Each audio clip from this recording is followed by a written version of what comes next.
Hello, viewers. Welcome back to Machine Art Channel. And if you're joining us for the first time, welcome. Today, we'll be talking about the rights of the ghetto man. Yes, you heard me, guys.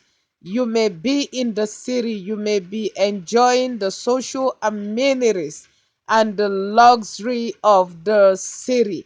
You might be so enjoying everything that the government is providing that you would have forgotten what it is like for the ghetto man. You will be watching the video that I covered in one of the ghetto areas in Nigeria, in the coldest states in Nigeria, and realize just what I'm talking about.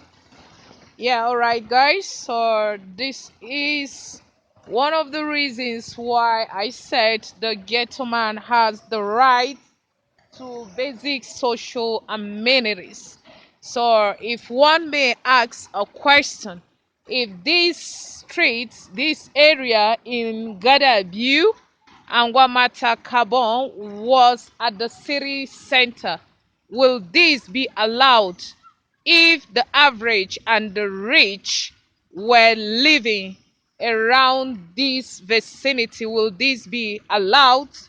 Why will the government provide a refuse site or refuse dump for people living averagely or people living at the city centers?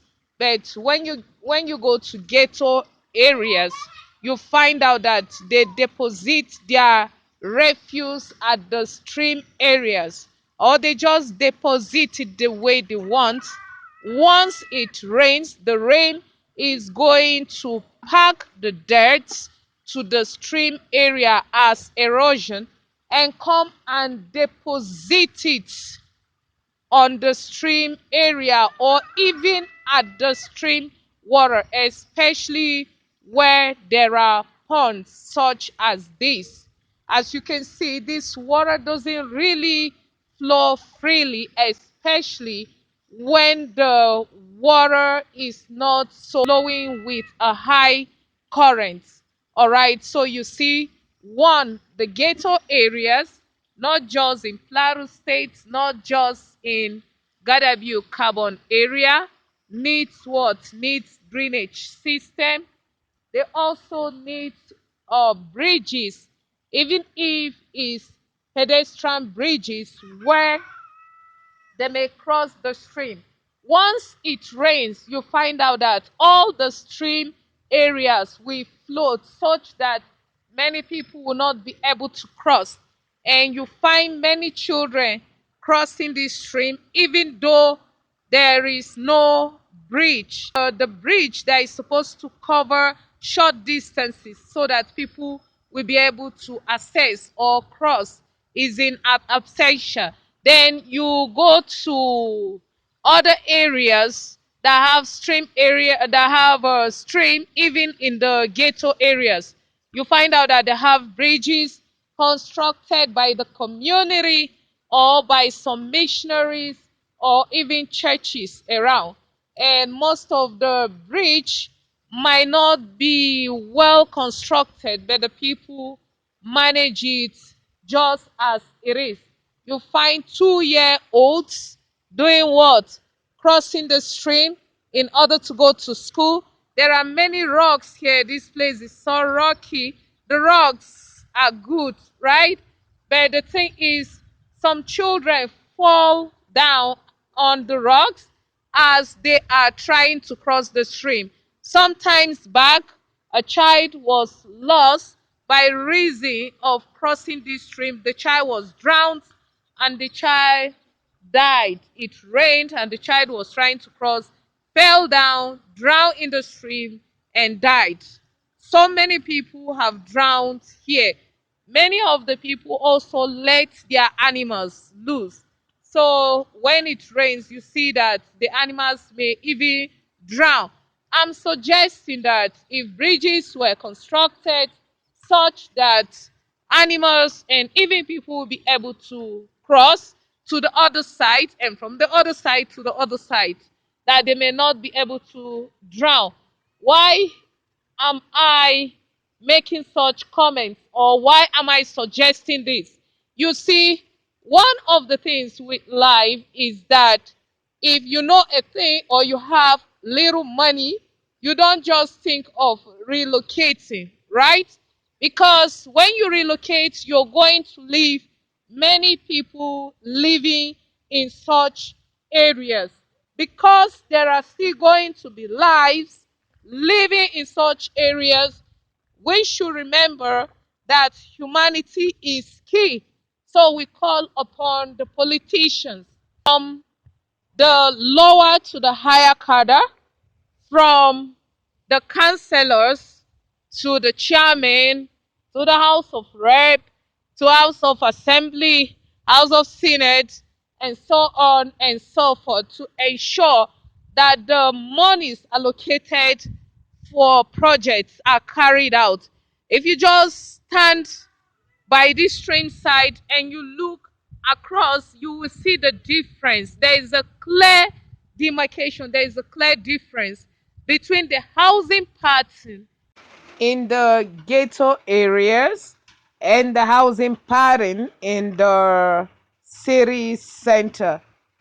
If I was to position this camera to show you the houses that are farther away from this area, you will understand what I'm talking about. However, the focus is not to showcase the housing system in the city area.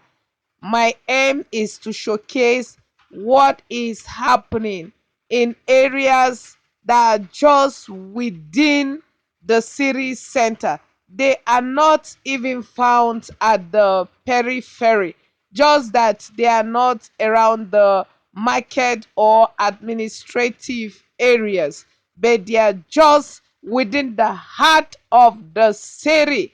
So this area I'm showing right here doesn't have access to potable drinking water.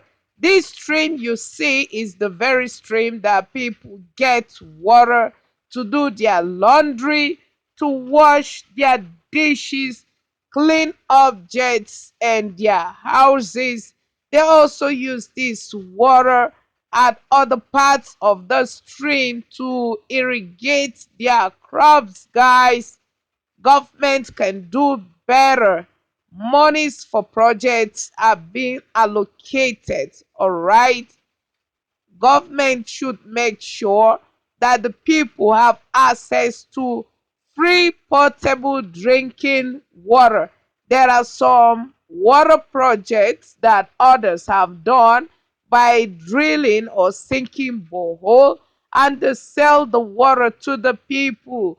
Not all the people may afford drinking water. Some drink water from the well, and I tell you that sometimes you see the bilharzia worms in the well, and the people will drink the water like that.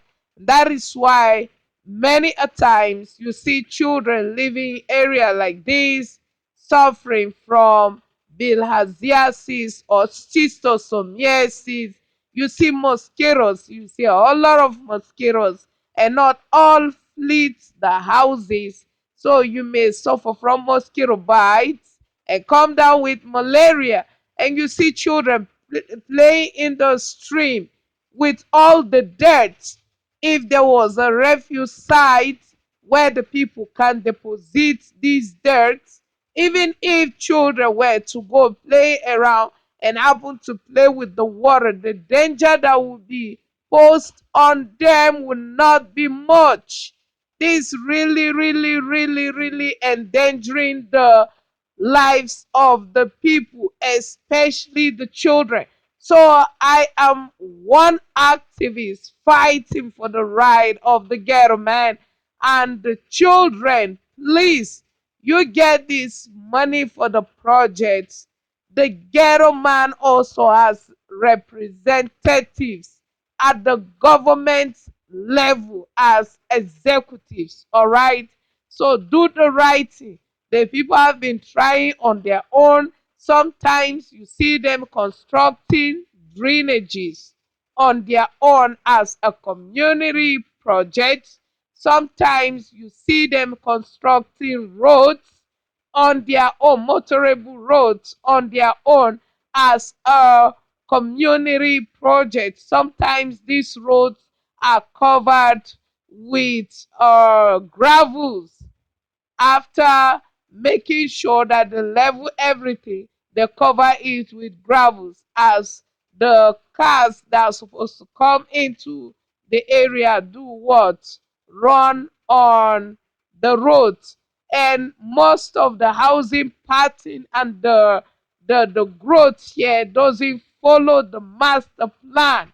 So this growth cannot be categorized as development. This is a clear indication of what we call urban sprawl in housing. Every growth is not a development, but every development is a growth. If you build things, you build houses, you construct roads, if they fall in line with the master plan of the city, then you can say that a positive development is taking place. It can also be categorized as a growth. But if there is just a growth, a haphazard growth, then you cannot say that there has been development. If not, one may ask the question, what is development? Can you say because there are houses constructed even without the government providing social amenities for the people, even when monies are allocated for such, that there is development? Therefore, you cannot categorize this type of growth as development. So, the people of Angwamata area, Genta Mangoro, Genta Adamu, are calling upon the government to construct bridges on the streams, to construct the roads, to provide potable drinking water, and also to look favorably on the health sector. Recently, I noticed that there are primary health cares around, so kudos to the government. The government is trying in this aspect, and I see that some of the schools are being renovated. Kudos to the government. The areas need potable drinking water, they need bridges. They need a whole lot of things. All the social amenities that a human needs, even if it's not going to be as beautiful as that of the city center, the people are calling for it. All right? Please, if this video was an eye opener, if you really enjoyed watching this video, give this video a thumbs up, share with your loved ones, and subscribe to Machine Art channel for more uploads. Thank you.